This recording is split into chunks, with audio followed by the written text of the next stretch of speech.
நாடாளுமன்ற தேர்தலில் சீட் கொடுத்தாலும் கொடுக்காவிட்டாலும் திமுகவுடன் தான் கூட்டணி என மதிமுக முதன்மை செயலாளர் துரை வைகோ தெரிவித்துள்ளார். கோவையில் செய்தியாளர்களுக்கு அளித்த பேட்டியை மகாயுத்த மேடை பகுதியில் தற்போது பார்க்கலாம். நாங்க பாஜக எதிர்க்கிறதுக்காண்டிதான் நாங்க இந்த திமுக கூட்டணியை 4 வருஷத்துக்கு முன்னாடி நாங்க சேர்ந்தோம். நாங்க இன்னைக்கு அந்த ஒருமித்த ஒரு கருத்தோட நாங்க மாத்திரம் கிடையாது, பொது உடைமை இயக்கம், காங்கிரஸ், விடுதலை சிறுத்தைகள் எல்லா இயக்கங்களும் ஒருமித்த கருத்து. என்ன கருத்துனா, இந்த 2024 நாடாளுமன்ற தேர்தலில் யார் வரக்கூடாது, பாஜக ஆட்சிக்கு வந்துடக்கூடாது, மறுபடியும் நம்முடைய பிரதமர் மோடி அவர்கள் மறுபடியும் பிரதமர் ஆயிடக்கூடாதுங்கிற அந்த ஒரு இதுல மதவாத சக்திகளுக்கு மறுபடியும் ஒரு வாய்ப்பு கொடுத்துடக்கூடாதுங்கிறதுல நாங்க இருக்கிறோம். அதான் நீங்க சொல்றதுல வாய்ப்பே கிடையாது.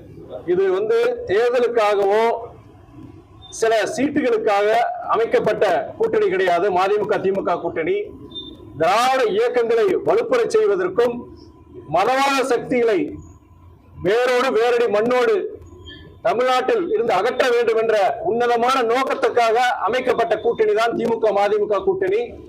இதுல நீங்க சொல்ற மாதிரி அந்த ஒரு சீட்டை ஜாஸ்தியா கம்மியா கொடுப்பாங்க, ஜாஸ்தியா கொடுத்தா நாங்க இதெல்லாம் மாற்றம் வரணும், அது வாய்ப்பு கிடையாது. நீங்க அதிக வாய்ப்பு சொல்லும்போது நீங்க தெக்க பணி வச்சோங்க, அங்க சில தொகுதியில் சொல்றாங்க.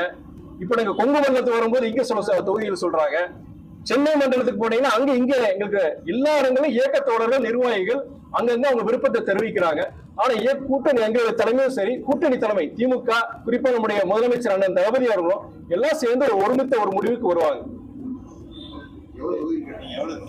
அதாவது நாங்க சென்ற முறை பொறுத்த வரைக்கும் மதிமுக ஒரு லோக்சபா, ஒரு ராஜ்யசபா 2 சீட் கணக்கு வச்சுக்கோங்க. இந்த முறை கூடுதலாக ஒரு லோக்சபா நாங்க கேட்டிருக்கிறோம். நீங்க என்ன நினைச்சாலும் இந்த தேர்தலை பொறுத்த வரைக்கும் நாங்க எக்காரணத்துக்கிட்டோம், நாங்க இந்த தேர்தலை பொறுத்த வரைக்கும் இந்த கூட்டணியில இருந்து நாங்க வெளியே வர மாட்டோம். திமுக கூட்டணியில தான் இருப்போம். நாங்க சீட்டு கொடுக்குறாங்க இல்லையோ, நாங்க இந்த எலெக்ஷன் திமுகவோட தான். தொகுதியை பொறுத்த வரைக்கும் அது எங்களுடைய இயக்க தலைமை மூத்த நிர்வாகிகளோடு சேர்ந்து அவங்க முடிவு பண்ணி ஒண்ணு வச்சிருக்கிறாங்க. நான் இந்த நேரத்துல என்னுடைய முதன்மை செயலரால் நான் அதை வெளியிட முடியாது. அதை இப்பதான் எண்ணிக்கை கொடுத்திருக்கோம். எண்ணிக்கை இத்தனை சீட்டுன்னு சொல்லி அவங்க சொல்லும் போது அந்த எண்ணிக்கையை பொறுத்து அப்ப இந்த சீட்டுகள் கொடுக்குன்னு சொல்லி அவங்க சொல்ல முடியல. இப்ப நம்ம சொல்ல முடியாது. நாட்டின் பாதுகாப்புக்கு மோடி அரசு தேவைன்னு சொல்லியிருக்கிறார் நம்ம சகோதரர் அண்ணாமலை.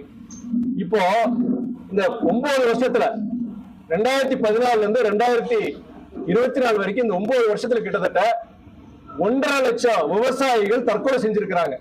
நம்முடைய பிரதமர் மோடி அவர்கள் 2014ஆம் ஆண்டு ஆட்சி பொறுப்பு ஏற்றுவதற்கு முன்பு தேர்தல் பரப்புரையில் என்ன சொன்னாரு? விவசாயிகளுடைய வருமானத்தை நான் இரட்டிப்பு செய்வேன்னு சொன்னாரு. ஆனா அது செய்யறது மட்டும் இல்லாம புதிய வேளாண் சட்டங்கள், விவசாயத்துக்கு புதிய சட்டங்கள் 3 சட்டங்களை கொண்டு வந்தாரு. அதுக்கு பலத்த எதிர்ப்பு.